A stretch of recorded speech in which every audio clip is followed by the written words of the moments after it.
स्वागत है एक बार फिर से आप सभी का एक ही स्टडी पॉइंट में। दोस्तों, इस वीडियो में हम बात करेंगे नए टॉपिक पे जिसका नाम है भारत का राजनीतिक इतिहास, means political history of India 1740 to 1947। मतलब 1740 से 1947 तक, जब तक भारत आज़ाद नहीं हो जाता तब तक पॉलिटिकल बैकग्राउंड क्या था इंडिया का, वो सब हमें पढ़ना है इतिहास में। अगर आप बीए फाइनल ईयर के स्टूडेंट्स हैं तो मैं आपको बता देता हूँ, इसमें दो पेपर होते हैं, पेपर 1 और पेपर 2।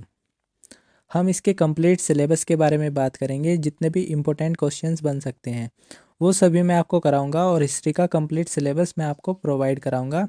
और उसके बाद में मैं आपको प्रीवियस ईयर भी कराऊंगा, ताकि आपके मार्क्स 100 में से 90 प्लस आसानी से आए। तो चलिए, अगर हम बात करें कि आखिर पेपर 1, सबसे पहले हम पेपर 1 को देखेंगे, उसके बाद पेपर 2 को। पेपर 1 का आखिर सिलेबस क्या है? तो टोटल इसमें 4 यूनिट है, जिसमें आज हम यूनिट 1 को अच्छे से कंप्लीट करेंगे। आखिर यूनिट 1 में हमें पढ़ना क्या है? तो यूनिट 1 में हमें पढ़ना है expansion and consolidation of British rule with reference of Bengal, Mysore and Maratha. उसके बाद William Bentinck and his policies and Dalhousie and his policies. तो हमें विलियम बेंटिक की जो पॉलिसीज़ थी, जितने भी उसके सुधार थे, डलहौजी के जो सुधार थे, और साथ में जो ब्रिटिश रूल था उसका आगमन कैसे होता है, कौन कौन से वाइस रॉय अपनी अपनी नीतियों को लागू करते हैं, वो सब हम यूनिट 1 को इसमें पढ़ेंगे। तो टोटल मैं आपको बताऊं, मिस आपको 150 से भी ज़्यादा इंपॉर्टेंट क्वेश्चंस को कराऊंगा यूनिट 1 से। अगर हम वेटेज का देखें तो 25% वेटेज आप पर यूनिट को दे सकते हैं। तो टोटल इसमें 4 यूनिट है, तो मान सकते हैं आपकी 100 क्वेश्चंस पूछे जाते हैं, तो 25 क्वेश्चंस आपको यूनिट 1 से पूछे जाते हैं। तो अगर ये आप वीडियो अच्छे से देख लेते हैं तो इन्हीं 150 क्वेश्चंस में से कोई 25 क्वेश्चंस आपको देखने को मिल जाएंगे। तो फ्रेंड्स, चलिए ज़्यादा टाइम वेस्ट ना करते हुए देखते हैं अपने पहले इंपॉर्टेंट क्वेश्चंस को आखिर कहता क्या है। फ्रेंड्स, वीडियो को स्टार्ट करने से पहले एक लाइक ज़रूर कर दीजिएगा। ये जितने भी क्वेश्चंस लिए हैं मैंने सारे सिलेक्टेड क्वेश्चंस हैं। इन्हीं क्वेश्चंस में से हर बार कोई ना कोई क्वेश्चंस रिपीट होता रहता है, तो सारे क्वेश्चंस आपके लिए करना इंपॉर्टेंट हो जाता है। इसमें जो पहला क्वेश्चन है वो कहता है, वास्को डिगामा कालीकट के समुद्र तट पर किस वर्ष पहुंचा? आपको पता होगा कि वास्को डिगामा ने ही समुद्र के रास्ते भारत की खोज की थी, और वो कहाँ पर पहुंचा था? कालीकट पर। तो 1498 इसका आंसर होगा। 1498 को वो कहाँ पर पहुंचा था? कालीकट। कालीकट पहुंचा था समुद्र के रास्ते से, जिसको केप ऑफ गुड होप के भी नाम से जाना जाता है। तो इसमें आपको याद कर लेना है कि वास्को डिगामा कालीकट के समुद्र तट पर 1498 आपको याद कर लेना है, इंपॉर्टेंट क्वेश्चन है। उसके बाद सेकंड, भारत में पुर्तगाली शक्ति का वास्तविक संस्थापक कौन था? तो अल्बुकर्क था। उसके बाद थर्ड, भारत में सर्वप्रथम आने वाली यूरोपियन शक्ति थी, तो पुर्तगाली ही थी। और मैं आपको बता देता हूँ, जो वास्को डी गामा थे ये भी पुर्तगाली ही थे। उसके बाद फोर, कोचीन के दुर्ग का प्रथम पुर्तगाली गवर्नर था, तो दुआर्टे पासेज। ए ऑप्शन इसका आंसर हो जाएगा। उसके बाद फिफ्थ, भारत में पुर्तगाली बस्तियों का वाइसराय बनकर कौन आया? तो डी अल्मीडा। सी ऑप्शन इसका आंसर होगा। उसके बाद सिक्स, पुर्तगाली बस्ती कहाँ नहीं थी? तो नागापट्टनम में थी, अराकान में थी, हुगली, ढाका में नहीं थी, जो आज बांग्लादेश में है। उसके बाद ब्लू वाटर नीति का संबंध, तो ब्लू वाटर नीति का संबंध फ्रांसिस्को अल्मीडा से है। तो सेवन्थ क्वेश्चन इसमें इंपॉर्टेंट है, पूछ लिया जाता है, इसको आप याद कर लीजिए। ब्लू वाटर नीति का संबंध फ्रांसिस्को अल्मीडा से है। उसके बाद क्वेश्चन नंबर 8 क्या कहता है इसमें, डच ईस्ट इंडिया कंपनी की स्थापना किस वर्ष हुई थी? तो 1602 ईस्वी में हुई थी। उसके बाद डच कहाँ के निवासी थे? तो हालैंड के निवासी थे। उसके बाद 10, डुप्ले किस देश का गवर्नर था? तो फ्रांस का गवर्नर था। कौन? डुप्ले। 11th कहता है इसमें, इंग्लैंड के सम्राट जेम्स प्रथम का दूत हाकिंग्स भारत कब आया? तो जो हाकिंग्स था 1609 ईस्वी में भारत आया था। उसके बाद 12, सर थॉमस रो किसके दरबार में उपस्थित हुआ था? तो जहांगीर के दरबार में आया था, और इसने जहांगीर के दरबार में तंबाकू पेश किया था। उसके बाद 13, प्रथम फ्रांसीसी कारखाना कहाँ स्थापित किया गया? तो सूरत में किया गया था। उसके बाद 14, भारत में फ्रांसीसी शक्ति का वास्तविक संस्थापक कौन था? तो फ्रांसीसी मार्टिन। ए ऑप्शन इसका आंसर होगा, फ्रांसीसी शक्ति और इधर से फ्रांसिस मार्टिन। इस तरीके से आपको याद कर लेना है। 15, अधोलिखित स्थलों में किस वर्ष 1756 में अधिकार करने के बाद सिराजुद्दौला ने उसका नाम अलीगढ़ नगर रखा? तो अली नगर, तो कलकत्ता का नाम अली नगर रखा था किसने? सिराजुद्दौला ने। तो इसको आपको याद कर लेना है, इंपॉर्टेंट क्वेश्चन है। 16 क्वेश्चन कहता है, प्लासी के युद्ध से पूर्व बंगाल के नवाब और अंग्रेजों के मध्य मुख्य विवाद का कारण क्या था? तो क्या कारण था? अंग्रेजों द्वारा फोर्ट विलियम की किलेबंदी। तो बी ऑप्शन इसका आंसर हो जाएगा। उसके बाद क्वेश्चन नंबर 17, डचों ने भारत में अपनी व्यापारिक कोठियाँ बनाई। तो कालीकट, सूरत, चिनसुरा। तो तीनों इसका आंसर हो जाएगा। 18 कहता है, प्लासी का युद्ध 23 जून 1757 को हुआ। प्लासी किस नदी के तट पर स्थित है? तो वेरी इंपॉर्टेंट क्वेश्चन है फ्रेंड, हुगली नदी पर स्थित है। कहाँ? प्लासी। उसके बाद 19, अलवर्दी खां किस प्रांत का नवाब था? तो बंगाल का नवाब था। कौन? अलवर्दी खां। उसके बाद 120, very important question, black hole दुर्घटना किस वर्ष घटित हुई? तो 1756 ईस्वी। ये friends question number 20 very important है। 1756 आपको याद कर लेना है, और इधर से ब्लैक होल दुर्घटना। उसके बाद 21 भी इसमें इंपॉर्टेंट क्वेश्चन है, जो कहता है, अंग्रेजों का गीदड़ तथा क्लाइव का सियार किसे कहा जाता है? तो मीर जाफर को कहा जाता है। उसके बाद क्वेश्चन नंबर 22, बंगाल के किस शासक ने अपनी राजधानी मुर्शिदाबाद से मुंगेर हस्तांतरित की थी? तो किसने की थी? मीर कासिम ने। उसके बाद 23, ईस्ट इंडिया कंपनी के ने दीवानी कार्य के लिए बंगाल में किसे नायब दीवान नियुक्त किया? तो किसको किया था? मोहम्मद रजा खान को। उसके बाद 24, भारत का प्रथम गवर्नर जनरल कौन था? तो आपको पता होगा, वारन हास्टिंग्स। उसके बाद 25, किस गवर्नर जनरल ने मुगल सम्राट शाह आलम द्वितीय को दी जाने वाली 26 लाख रुपए वार्षिक राशि को बंद कर दिया था? तो वारन हास्टिंग्स ने ही किया था। इंपॉर्टेंट क्वेश्चन है 25। उसके बाद 26, अंग्रेजों ने बंगाल में 1651 ईस्वी में प्रथम कोठी कहाँ स्थापित की? तो हुगली में की थी। इसको आपको याद कर लेना है, इंपॉर्टेंट क्वेश्चन है। उसके बाद 27, 1764 ईस्वी के बक्सर के युद्ध में अंग्रेजों ने किस शक्ति को परास्त किया? तो मीर कासिम, शुजा उद्दौला, उसके बाद शाह आलम द्वितीय। तो तीनों को पराजित कर दिया था अंग्रेजों ने बक्सर के युद्ध में। उसके बाद question number 28, very important question है फ्रेंड्स, कलकत्ता में मेडिकल कॉलेज की नींव किसने रखी? तो Lord William Bentinck.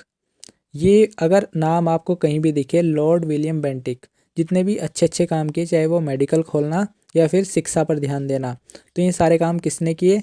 Lord William Bentinck ने। अगर हम बात करें कि महिला सशक्तिकरण पर कार्य किए, या फिर महिलाओं के सुधार के बारे में, या फिर शिक्षा के बारे में, या फिर मेडिकल के बारे में, तो आपको ये नाम अच्छे से याद कर लेना है, काफ़ी क्वेश्चंस में आपको हेल्प करेगा। लॉर्ड विलियम बेंटिक इसका आंसर होगा। उसके बाद 29, 1769 ईस्वी के आंग्ल मैसूर युद्ध के समय हुई त्रिशक्ति संधि में इनमें से कौन सम्मिलित नहीं था? तो आपको सबसे पहले याद कर लेना है, जो प्रथम आंग्ल मैसूर युद्ध था उसमें कौन कौन शामिल था? तो उसमें अंग्रेज, मराठा और हैदराबाद का निजाम, तो ये तीनों शामिल थे संधि में। और कौन नहीं था? ट्रावनकोर का राजा। तो डी ऑप्शन इसका आंसर हो जाएगा, ये इसमें शामिल नहीं था। उसके बाद साल भाई की संधि द्वारा अंग्रेजों ने किसे पेशा स्वीकार किया था? तो माधवराव नारायण को। तो सी ऑप्शन इसका आंसर हो जाएगा। उसके बाद 31, क्लाइव ने किसके साथ मिलकर सिराजुद्दौला के विरुद्ध षड्यंत्र रचा? तो मीर जाफर, राय दुर्लभ, जगत सेठ एवं अमीरचंद। तो तीनों के साथ मिलकर क्लाइव ने सिराजुद्दौला के विरुद्ध षड्यंत्र रचा था। उसके बाद क्वेश्चन नंबर 32, प्लासी के युद्ध में नवाब सिराजुद्दौला की सेनाओं का नेतृत्व किसने किया? तो मीर जाफ़र, मीर मदान और राय दुर्लभ। तो तीनों इसका आंसर हो जाएगा। उसके बाद ब्लैक होल की घटना का मुख्य रचयिता कौन है? तो ब्लैक होल की घटना आपको पता लग गई किस वर्ष में हुई थी। उसके बाद जेड हॉलवेल इस घटना के मुख्य रचयिता है जेड हॉलवेल। इसको आपको याद कर लेना है, ब्लैक होल और इधर से हॉलवेल। इस तरीके से आपको ये याद भी हो गया होगा। उसके बाद क्वेश्चन नंबर 34। फ्रेंड्स, अगर आपको पढ़ाया हुआ समझ में आ रहा होगा, क्वेश्चंस की क्वालिटी अच्छी लग रही होगी, आपको लगता है कि क्वेश्चंस आपको हेल्प करेंगे एग्जाम में, तो फ्रेंड्स वीडियो को लाइक ज़रूर करना और हमारे चैनल को सब्सक्राइब कर लेना, ताकि जो यूनिट 3, 4 और जितने भी इंपॉर्टेंट क्वेश्चंस की जो सीरीज आएंगी वो सबसे पहले आपके पास पहुंच जाए। उसके बाद 34 इसमें कहता है, बंगाल में द्वैध शासन किसने लागू किया? तो क्लाइव ने लागू किया था। उसके बाद 35, अलवर्दी खां का उत्तराधिकारी कौन था? तो नवाब सिराजुद्दौला था। उसके बाद 36, क्लाइव भारत में अंग्रेजी साम्राज्य का निर्माता ही नहीं अपितु भविष्य का अग्रदूत भी था। यह कथन किसका है? तो पर्सिवल स्पीयर का यह कथन है। इसको आप याद कर लीजिए। उसके बाद 37, क्लाइव से संबंधित कौन सा कथन सत्य है? तो क्या क्या कथन सत्य है? ए ऑप्शन, अंग्रेजी साम्राज्य का वास्तविक संस्थापक, बिल्कुल सही बात है। द्वैध शासन का प्रतिपादक, और सी, द्वैध शासन का काल 1765 से 1772 तक। तो तीनों कथन एकदम सही है क्लाइव के संबंध में।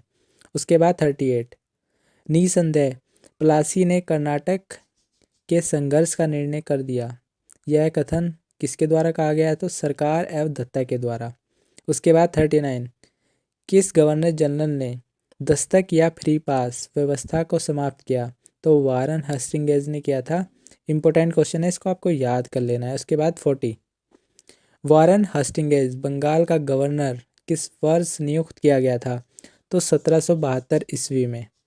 उसके बाद बहुचर्चित ब्लैक होल की घटना की तिथि क्या है? तो इसका जो वर्ष है वो तो आपको पता लग ही गया था, पहले आपने देखा 1756 और 20 जून।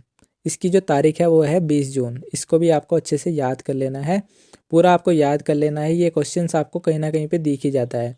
20 जून 1756 ईस्वी को ब्लैक होल की घटना हुई थी। उसके बाद 42, बंगाल के दोहरे शासन का अंत किया? तो हस्टिंग्स ने किया।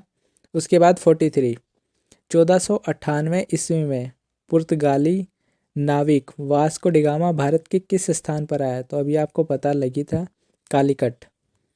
कालीकट पर पहुंचा था कौन? Vasco da Gama. उसके बाद 44, कलकत्ता का नया नाम अली नगर किसने रखा? तो सिराजुद्दौला ने कलकत्ता को जीतकर इसका नाम अली नगर रख दिया था। उसके बाद 45, बंगाल के नवाब सिराजुद्दौला के विरुद्ध रॉबर्ट क्लाइव ने एक षड्यंत्र रचा। इसमें किसने भाग लिया था? तो मीर जाफ़र और अमीर चंद। बी ऑप्शन आपको याद कर लेना है। उसके बाद क्वेश्चन नंबर 46, सिराजुद्दौला के विरुद्ध अंग्रेजों द्वारा रचे गए षड्यंत्र में निम्नलिखित में से कौन शामिल नहीं था? तो घसीटी बेगम, अमीर चंद, जगत सेठ। तो तीनों शामिल थे, मानिक चंद इसमें नहीं था। उसके बाद 47, सिराजुद्दौला का वास्तविक नाम क्या था? तो मिर्ज़ा मोहम्मद इसका नाम था। इम्पोर्टेंट क्वेश्चन है। 48, घसीटी बेगम किसकी पुत्री थी? तो अलवर्दी खान की बेटी थी। कौन? घसीटी बेगम। उसके बाद बक्सर का युद्ध किस वर्ष हुआ? तो 1764 ईस्वी में हुआ था बक्सर का युद्ध। इंपॉर्टेंट क्वेश्चन है फ्रेंड्स। 49, 50 में कहता है, मीर कासिम का प्रधानमंत्री किसे नियुक्त किया गया? तो नंद कुमार को मीर कासिम का प्रधानमंत्री नियुक्त किया गया था। फ्रेंड्स, ये जितने भी क्वेश्चंस हैं, कुछ क्वेश्चंस आपको बिल्कुल एकदम नए लग रहे होंगे, लेकिन आप वीडियो को 2-4 बार अच्छे से देख लेंगे एग्ज़ाम से पहले, तो मैं उम्मीद करता हूँ कि सारे क्वेश्चंस आपको बहुत अच्छे से याद हो जाएंगे। और जब भी आपको एग्ज़ाम में ऑप्शंस देखने को मिलेंगे तो राइट क्वेश्चंस आप टिक करके आएंगे। बक्सर का युद्ध कब हुआ था? तो बक्सर का युद्ध 22 अक्टूबर 1764। इसको आपको मैच कर देना है ऑप्शन नंबर 2 से। उसके बाद मीर जाफ़र की मृत्यु। तो मीर जाफ़र की जो मृत्यु हुई थी वो हुई थी 5 जनवरी 1765 ईस्वी में। उसके बाद मीर जाफ़र अब्दस्त, इसको आपको मैच कर देना है ऑप्शन नंबर 4 से, अक्टूबर 1760 ईस्वी में। उसके बाद ब्लैक होल दुर्घटना आपको पता ही लग गया है, 20 जून 1756 ईस्वी में हुई थी। इसमें यहाँ पे 57 दिया गया होगा, इसको आपको राइट कर लेना है। उसके बाद 52, वारन हस्टिंगेज ने सन 1781 में किस नगर को राजधानी बनाया? तो कलकत्ता को राजधानी बनाया था किसने? वारन हस्टिंगेज ने।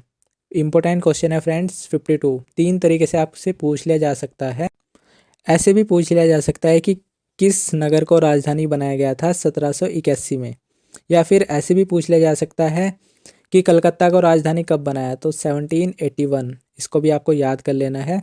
उसके बाद 53, रेगुलेटिंग एक्ट कब पारित हुआ? तो सन 1773 ईस्वी में रेगुलेटिंग एक्ट पारित हुआ था। उसके बाद 54 भी इसमें मैच द फॉलोइंग ही है। इसमें बताना है आपको प्रथम आंग्ल मैसूर युद्ध। तो जो प्रथम आंग्ल मैसूर युद्ध हुआ था वो किसके टाइम पर हुआ था? तो क्लाइव के टाइम पे हुआ था। जो द्वितीय आंग्ल मैसूर युद्ध है वो किसके टाइम पर? वारन हेस्टिंगेज के टाइम पे। और जो तृतीय है, तृतीय आंग्ल मैसूर युद्ध किसके टाइम पर हुआ था? कॉर्नवालिस। उसके बाद चतुर्थ आंग्ल मैसूर युद्ध किसके टाइम पर? तो लॉर्ड वेलेजली। तो इस तरीके से आपको याद कर लेना है।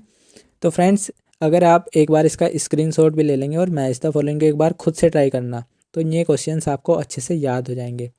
उसके बाद 55, डलहौजी ने निम्नलिखित में से किस रियासत को अपने राज्य से वंचित किया था? तो किसको किया था? ग्वालियर को। सी ऑप्शन इसका आंसर हो जाएगा। 56 इसमें कहता है सन 1775 में सूरत की संधि किन किन के बीच हुई? तो किन किन के बीच हुई थी? रघुनाथ राव तथा अंग्रेजों के बीच में हुई थी सूरत की संधि। उसके बाद 57, साल भाई की संधि से किस युद्ध का अंत हुआ? तो प्रथम आंग्ल मैसूर युद्ध का अंत हुआ था साल भाई की संधि से। उसके बाद 58, अंग्रेजों ने पुर्तगाली से दहेज में भारत का कौन सा स्थान प्राप्त किया? तो बम्बई को। बम्बई को लिया था किन्होंने? अंग्रेजों ने। तो फ्रेंड्स, समझ सकते हैं आप कि अंग्रेजों को मुंबई जैसे महानगर दहेज में मिलते थे उस टाइम पे। उसके बाद 59, ईस्ट इंडिया कंपनी को बंगाल, बिहार व उड़ीसा की दीवानी किस मुगल बादशाह द्वारा प्रदान की गई थी? तो शाह आलम द्वितीय के द्वारा। उसके बाद 60, 1741 से 1756 ईस्वी के बीच बंगाल पर किसका शासन था? तो अलवर्दी खां का शासन था। उसके बाद 61, अंग्रेजों ने फोर्ट विलियम का निर्माण कहाँ कराया? तो कलकत्ता में कराया था फोर्ट विलियम का निर्माण। उसके बाद व्यपगत का सिद्धांत किसने लागू किया? या फिर ऐसे भी पूछ लिया जा सकता है, राज्य अपहरण की नीति लागू की। तो दोनों का मतलब एक ही है, चाहे आप राज्य अपहरण बोल दीजिए या फिर व्यपगत का सिद्धांत। तो लॉर्ड डलहौजी, बी ऑप्शन इसका आंसर हो जाएगा। इन्होंने राज्य को अपहरण करने की नीति लागू की थी। उसके बाद 63, किस ब्रिटिश गवर्नर जनरल ने मराठों का अंतिम रूप से परास्त किया? तो आपको बता देना है कि मराठों को किसने परास्त किया था? तो लॉर्ड हेस्टिंगेज। उसके बाद क्वेश्चन नंबर 64, कर्नाटक युद्ध से संबंधित कौन सा कथन सत्य है? तो जो प्रथम कर्नाटक युद्ध कहाँ पर लड़ा गया था? तो सेंट टोमे नामक स्थान पर लड़ा गया था। उसके बाद एक ब्रिटिश नौसेना अधिकारी बर्नेट ने कुछ फ्रांसीसी जहाज को पकड़ लिया था, ये बात भी एकदम सही है। उसके बाद ऑस्ट्रिया का उत्तराधिकार युद्ध से संबंधित है, बिल्कुल सही बात है। तो डी ऑप्शन इसका आंसर हो जाएगा। तीनों कथन एकदम सत्य है। उसके बाद 65, ए ऑप्शन इसमें कहता है यह हैदराबाद तथा कर्नाटक के उत्तराधिकारी का युद्ध था। तो किसकी बात हम कर रहे हैं? द्वितीय कर्नाटक युद्ध की। तो बिल्कुल सही बात है, यह हैदराबाद तथा कर्नाटक के उत्तराधिकारी का युद्ध था। उसके बाद फ्रांसीसियों ने मुजफ्फरजंग एवं चंदा साहिब की मदद की, ये बात भी एकदम सही है। अंबोर में अनवरुद्दीन पराजित हुए, तो तीनों बात एकदम सही है द्वितीय कर्नाटक युद्ध के संबंध में। उसके बाद 66 इम्पोर्टेंट क्वेश्चन है, सत्यार्थ प्रकाश किस भाषा में लिखी गई? तो हिंदी में लिखी गई थी सत्यार्थ प्रकाश। उसके बाद फिर से मैच द फॉलोइंग। सबसे पहले इसमें आपको बताना है हैदर अली की मृत्यु हुई। तो हैदर अली की जो मृत्यु हुई थी वो हुई थी 1782 में। उसके बाद टीपू सुल्तान की मृत्यु कब हुई थी? तो 1799 में हुई थी इनकी मृत्यु। उसके बाद आपको बताना है हैदर अली का जन्म कब हुआ था? तो हैदर अली का जन्म 1721 ईस्वी में हुआ था। उसके बाद सफदर जंग की मृत्यु तो 1756 ईस्वी में। तो फ्रेंड्स इसका आप स्क्रीनशॉट ले लीजिए और मैच द फॉलोइंग को एक बार खुद से भी ट्राई करना। उसके बाद क्वेश्चन नंबर 68 कहता है इसमें, प्रथम आंग्ल मैसूर युद्ध जो कि 1767 टू 1769 के दौरान हैदर अली ने समर्थित मोर्चे में कौन कौन सम्मिलित थे, तो आपको पता ही लग गया होगा। सबसे पहले मराठा और हैदराबाद का निजाम और उसके बाद मैसूर। तो कर्नाटक के नवाब को छोड़ के तीनों इसका आंसर हो जाएगा। उसके बाद हैदर अली का जन्म कहाँ हुआ था, तो बूंदीकोट। बूंदीकोट आपको याद कर लेना है। उसके बाद 70 क्वेश्चन इसमें कहता है, साम्राज्य विस्तार के लिए डलहौजी ने भारत में किस नीति का प्रयोग किया। तो अभी आप पढ़ के ही आ रहे हैं वेबगत सिद्धांत को, जिसको राज्य हड़प की नीति भी बोला गया है। उसके बाद 71, सहायक संधि को स्वीकार करने वाला पहला शासक कौन था, तो हैदराबाद का निजाम ही था। उसके बाद 72, श्रीरंगपट्टनम निम्नलिखित में से किसकी राजधानी थी, तो हैदर अली की राजधानी थी श्रीरंगपट्टनम। उसके बाद question number 73, very important question है फ्रेंड्स, शाही फरमान के लिए किस शब्द का प्रयोग किया जाता था, तो दस्तक का प्रयोग किया जाता था। उसके बाद पुरंदर की संधि, तो पुरंदर की संधि कब हुई थी, 1776 ईस्वी में हुई थी। उसके बाद आपको पता है लग गया है कि पुरंदर की संधि 1776 ईस्वी में हुई थी। उसके बाद पुरंदर की संधि कलकत्ता की अंग्रेजी सरकार और पूना दरबार के बीच हुई थी। तो आपको पता लग गया कि जो पुरंदर की संधि थी वो किस किस के बीच में हुई थी। उसके बाद पुरंदर की संधि में क्या हुआ था वो आपको 76 में बताना है। अंग्रेजों और मराठों में प्रत्येक स्थान पर शांति रहनी चाहिए। उसके बाद अंग्रेजों को केवल सालसिट प्राप्त हुआ, किस संधि में, पुरंदर की संधि में। उसके बाद पूना दरबार राघवनाथ राव को 25,000 रुपये प्रतिमाह पेंशन के रूप में देना होगा और वह गुजरात चला जाएगा। तो सी ऑप्शन, तीनों बातें एकदम सही है। इस तरीके से आपको पुरंदर की संधि को भी याद कर लेना है। उसके बाद इसमें आपको 77 में बताना है, अंग्रेजों और पुना दरबार के बीच बड़गांव का समझौता कब हुआ, तो 1779 ईस्वी में हुआ था। उसके बाद 78, भारत में प्रथम प्रिंटिंग प्रेस किसके द्वारा स्थापित की गई, तो पुर्तगाली के द्वारा की गई थी। वेरी इंपॉर्टेंट क्वेश्चन है फ्रेंड्स। अगर आपको कुछ क्वेश्चंस याद ना होए तो इस तरीके से आप याद कर सकते हैं, प्रिंटिंग और इधर से पुर्तगाली। तो इम्पोर्टेंट क्वेश्चन है फ्रेंड्स, 78 स्टार कर लीजिए, कई बार पूछा गया है। 79 इसमें कहता है, सिंधियों के मध्यस्थ 79 सिंधिया के मध्यस्थ बन जाने से पूना दरबार और अंग्रेजों के बीच जो संधि हुई वह कौन सी थी, तो सालभाई की संधि थी। उसके बाद 80, सालभाई की संधि कब हुई थी, तो 17 मई 1782 ईस्वी में हुई थी। उसके बाद 81 में आपको बताना है, सालभाई की संधि के अनुसार जो सालसिट था वो अंग्रेजों को प्राप्त हो गया था। उसके बाद अंग्रेजों ने राघवनाथ राव का पक्ष छोड़ दिया था। उसके बाद सिंधिया को यमुना नदी के पश्चिम की संपूर्ण भूमि पुनः प्राप्त हो गई थी। तो तीनों कथन एकदम सही है। इस तरीके से आप 79 टू 81 साल भाई की संधि को समझ सकते हैं। उसके बाद 82 इसमें कहता है, अंग्रेजों के द्वारा लौह का उत्पादन भारत में सबसे पहले कब शुरू किया गया था, तो 1913 ईस्वी में। उसके बाद question number 83 very important question है, लॉर्ड विलियम बेंटिक भारत का गवर्नर जनरल कब नियुक्त किया गया था, तो 1828 ईस्वी में। उसके बाद 84 शांति की नीति का समर्थक, तो मैंने आपको बताया था विलियम बेंटिक ही है। उसके बाद क्वेश्चन नंबर 85 फ्रेंड्स, ये वीडियो थोड़ा लंबा ज़रूर होगा लेकिन जितने भी आपके यूनिट 1 से क्वेश्चंस बन सकते हैं वो सारे क्वेश्चंस मैं आपको इसमें करा दूंगा। और फ्रेंड्स अगर आप थक जाएं तो बीच में 5-10 मिनट का रेस्ट कर लीजिए, वीडियो को पॉज कर दीजिए, उसके बाद आप दोबारा फिर से पढ़ने बैठ जाइए। इस तरीके से आपको सारे क्वेश्चंस बहुत ही अच्छे से याद हो जाएंगे। फ्रेंड्स ये जो स्लाइड मैं आपको दिखा रहा हूँ इस बार, इस स्लाइड में से आप उम्मीद कर सकते हैं कि 2 से 3 क्वेश्चंस इसी पेज से आपको देखने को मिल जाए। तो फ्रेंड्स आप वीडियो को स्किप करके मत देखिएगा। इस तरीके से जो भी इम्पोर्टेंट बातें हैं, जैसे ये पेज है, इस पेज से कम 2 क्वेश्चंस आपको देखने को मिल जाएंगे पेपर में। तो इस पेज में आप बड़े ध्यान से जितने भी क्वेश्चंस होंगे सभी को करना। 85 इसमें वेरी इंपॉर्टेंट है, जो कहता है लॉर्ड विलियम बेंटिक ने अपील न्यायालय कहाँ स्थापित किया था? तो स्थापित किया था आगरा में। उसके बाद 86 प्रथम व द्वितीय मैसूर युद्ध के समय ब्रिटिश गवर्नर जनरल कौन था? तो वारन हेस्टिंग्स जी थे। उसके बाद 87 बंगाल में जोरी प्रथा किसने जारी की? तो लॉर्ड विलियम बेंटिक ने जारी की थी जोरी प्रथा। उसके बाद बोर्ड ऑफ रिवेन्यू की स्थापना किस नगर में की गई थी? तो इलाहाबाद में की गई थी। उसके बाद 89 स्टार कर लीजिए, वेरी इंपॉर्टेंट क्वेश्चन है अगर आप किसी एग्जाम की भी तैयारी कर रहे हैं कंपटीशन की। सती प्रथा को समाप्त करने के लिए कानून बना, या फिर ऐसे भी पूछ लिया जा सकता है कि विलियम बेंटिक द्वारा सती प्रथा को कब कानून रूप से अवैध घोषित कर दिया था? तो 1829 में। और सती प्रथा को समाप्त करने में किसका सहयोग मिला था लॉर्ड विलियम बेंटिक को? यह आपको कमेंट बॉक्स में बताना है। उसके बाद 90 क्वेश्चन इंपॉर्टेंट क्वेश्चन है।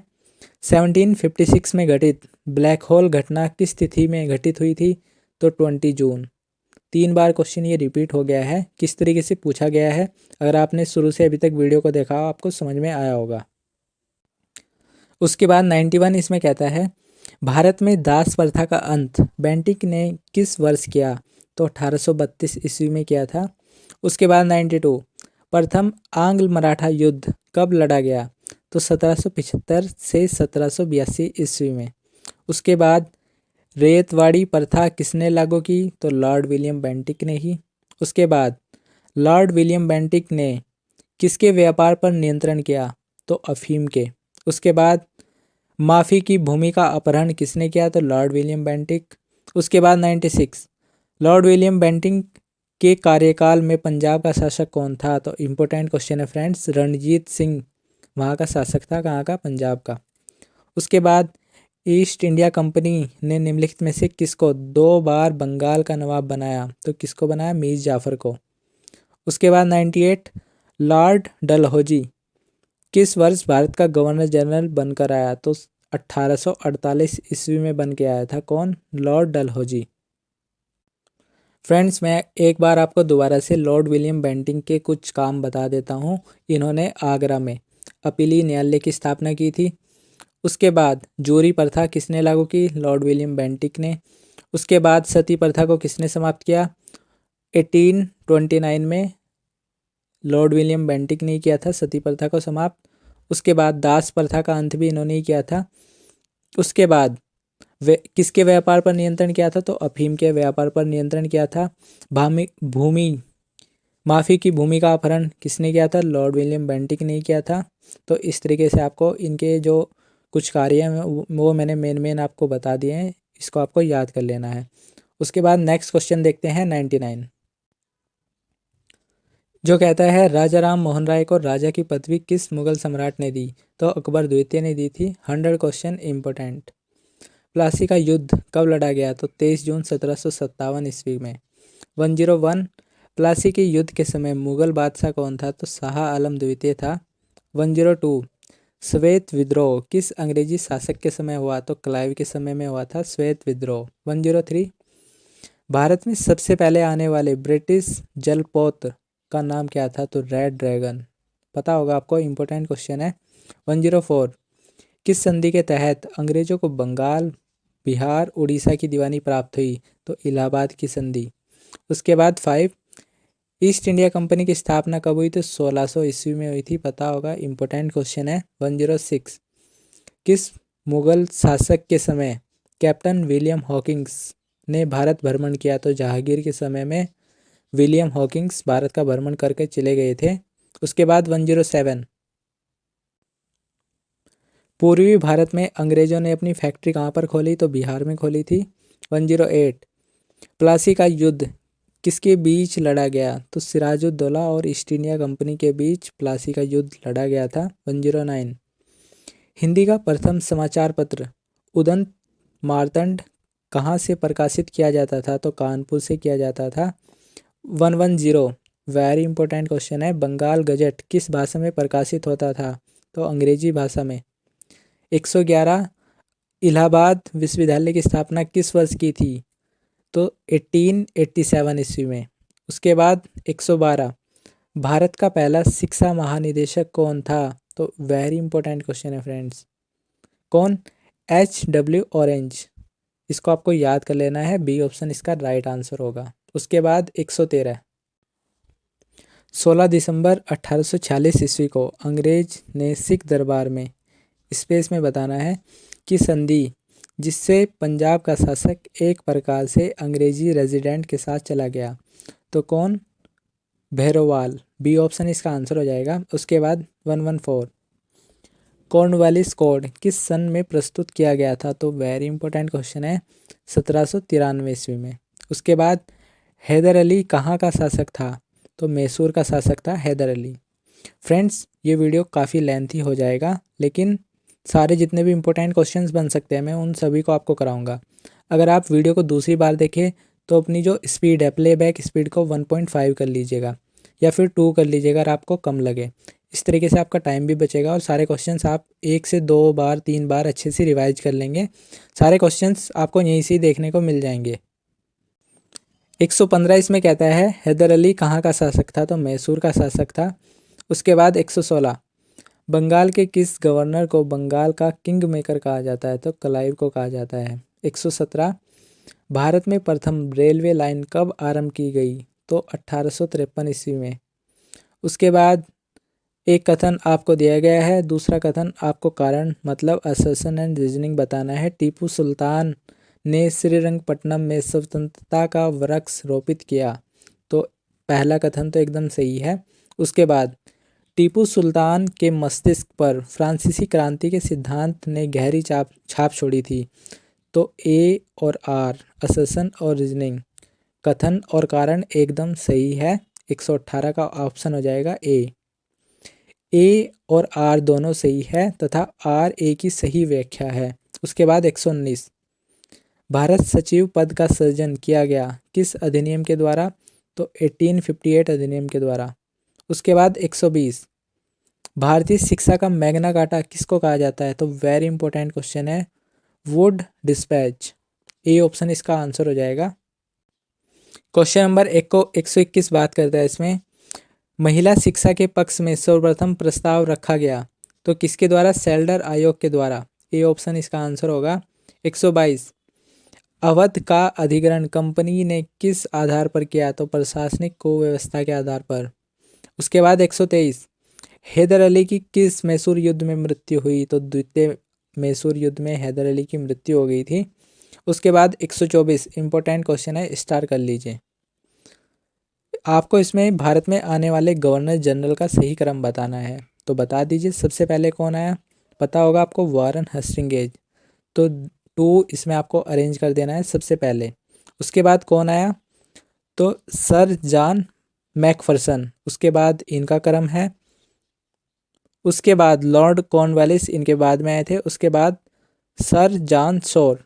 तो 2134 इसका कोड हो जाएगा, इसको आपको याद कर लेना है। उसके बाद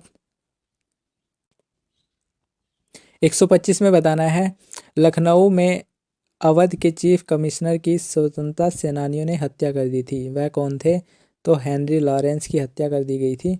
उसके बाद 126, भारतीय तार विभाग की स्थापना कब की? तो 1853 ईस्वी में। उसके बाद पिट्स इंडिया एक्ट कब पारित हुआ? तो 1784 ईस्वी में हुआ था। इंपॉर्टेंट क्वेश्चन है। उसके बाद 128, भारत में फ्रांसीसी बस्तिया का केंद्र कहाँ था? तो पांडिचेरी था। ए ऑप्शन इसका आंसर होगा। उसके बाद 129, प्लासी के युद्ध के समय बंगाल का नवाब कौन था? तो सिराजुद्दौला। बी ऑप्शन इसका आंसर होगा। 130, अंग्रेजों ने अपनी प्रथम व्यापारिक कोठी कहाँ स्थापित की? तो मसूलीपट्टनम में की थी। उसके बाद 131, सती निरोधक कानून किस गवर्नर जनरल के टाइम पे पास हुआ था? तो मैंने आपको बताया ही है, लॉर्ड विलियम बेंटिक ने सती प्रथा का अंत किया था। उसके बाद 132, इल्बर्ट बिल विवाद किस वायसराय के काल में हुआ था? लॉर्ड रिपन के काल में। 133, द्वितीय आंग्ल मराठा युद्ध के समय ब्रिटिश कंपनी का गवर्नर जनरल कौन था? तो लॉर्ड वेलेस्ली। उसके बाद 134 को आपको स्टार कर लेना है, इंपॉर्टेंट क्वेश्चन है। स्थानीय स्वशासन का जनक कौन सा वाइसरॉय था? तो लॉर्ड रिपन। लॉर्ड रिपन को आपको याद कर लेना है, स्थानीय स्वशासन का जनक माना जाता है इनको। 135 तृतीय आंग्ल मराठा युद्ध के समय ब्रिटिश कंपनी का गवर्नर जनरल कौन था? तो लॉर्ड हस्टिंगेज है, सी ऑप्शन इसका आंसर होगा। 136 अंग्रेजों ने फोर्ट सेंट जॉर्ज का निर्माण कहाँ कराया था? तो मद्रास में कराया था। उसके बाद 137 बक्सर के युद्ध का नेतृत्व किस अंग्रेजी सेनापति ने किया था? तो मेजर मुनरो ने किया था। 137 का आंसर हो जाएगा डी ऑप्शन। उसके बाद क्वेश्चन नंबर 138 बताना है, आधुनिक भारतीय शिक्षा प्रणाली का प्रवर्तक कौन था? तो लॉर्ड मैकाले को माना जाता है। 139 मंगलोर की संधि द्वारा किस आंग्ल मैसूर युद्ध का अंत हुआ? तो द्वितीय आंग्ल मैसूर युद्ध का अंत हुआ था। उसके बाद श्रीरंगपट्टनम की संधि किस आंग्ल मैसूर युद्ध में की गई थी? तो तृतीय आंग्ल मैसूर युद्ध। उसके बाद 143 अंग्रेजों और पेशवा बाजीराव द्वितीय के मध्य बेसिन की संधि हुई थी, तो कब हुई थी? 31 दिसंबर 1802 ईस्वी में। उसके बाद 142 भारत में रेलवे का विकास किसने शुरू किया? तो लॉर्ड डलहौजी ने। 143 इसमें कहता है, अंग्रेजों व मराठा सरदार राघोवा के बीच सूरत संधि हुई थी, तो मार्च 1975 ईस्वी में। 144 ब्रिटिश ने किस भारतीय राज्यों के प्रति सक्रिय हस्तक्षेप की नीति अपनाई? वेरी इंपॉर्टेंट क्वेश्चन है फ्रेंड्स, स्टार कर लीजिए। मैसूर व कुर्क इन राज्यों के प्रति सक्रिय हस्तक्षेप की नीति अपनाई थी, किसने? लॉर्ड विलियम बेंटिक ने। 145 भारत आने वाले निम्नलिखित वायसरॉय का सही क्रम बताइए। अभी आपने गवर्नर जनरल का बताया, वायसरॉय का बता दीजिए। तो चलिए बता देते हैं। सबसे पहले कौन आए? Lord Curzon. उसके बाद लॉर्ड मिंटो। उसके बाद लॉर्ड हार्डिंग। उसके बाद लॉर्ड चैम्सफोर्ड। तो इस तरीके से आपको याद कर लेना है, 4 1 2 3।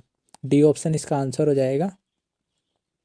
146 इसमें कहता है, निम्नलिखित में से कौन सी संधि बक्सर के युद्ध के बाद हुई? तो इलाहाबाद की संधि हुई थी बक्सर के युद्ध के बाद। इस तरीके से क्वेश्चंस आपको याद करने वाले हैं, कुछ क्वेश्चंस आपको इसमें याद करने पड़ेंगे ही। उसके बाद 147 पिंडारियों का प्रमुख नेता कौन था? तो इम्पोर्टेंट क्वेश्चन है, स्टार कर लीजिए। चीतू पिंडारियों का प्रमुख नेता था। उसके बाद आदि ब्रह्म समाज की स्थापना किसने की? इसको भी आप स्टार कर सकते हैं, केशव चंद्र सेन ने। बी ऑप्शन इसका आंसर होगा। 149 प्रथम जूट कारखाना कहाँ स्थापित किया है? तो बंगाल के रिसरा में किया था। उसके बाद 150 वेरी इंपॉर्टेंट क्वेश्चन है, भारत में गुलामी प्रथा का पूर्ण रूप से उन्मूलन किस वर्ष किया था? तो 1843 ईस्वी में। और किसके द्वारा किया था ये आपको कमेंट बॉक्स में बताना है 150 लिखकर, जिससे पता भी लग जाएगा। हमने 150 क्वेश्चंस कर लिए हैं और मैंने आपको पीछे कराया कि गुलामी प्रथा का अंत किसने किया था। 151 आर्य समाज की स्थापना किसने की? तो दयानंद सरस्वती ने की। अगर आपने फ्रेंड्स आपके पास में पॉलिटिकल साइंस है तो उसमें मैंने आपको कंप्लीट सिलेबस को पेपर 1 पेपर 2 को बहुत ही अच्छे से कवर किया है, उस वीडियो को भी आप देख लीजिएगा। उसके बाद आर्य महिला समाज की स्थापना तो पंडिता रमाबाई के द्वारा की गई थी। उसके बाद 153 वर्ष 1839 में कलकत्ता से दिल्ली तक ग्रांड ट्रक रोड का निर्माण किसके द्वारा किया गया था? तो ऑकलैंड के द्वारा। इम्पोर्टेंट क्वेश्चन है 153 भी। उसके बाद 154 बक्सर के युद्ध में किस अफसर ने अंग्रेजों को जीत दिलाई थी? तो हेक्टर मुनरो ने दिलाई थी। रिपीट क्वेश्चन है ये भी।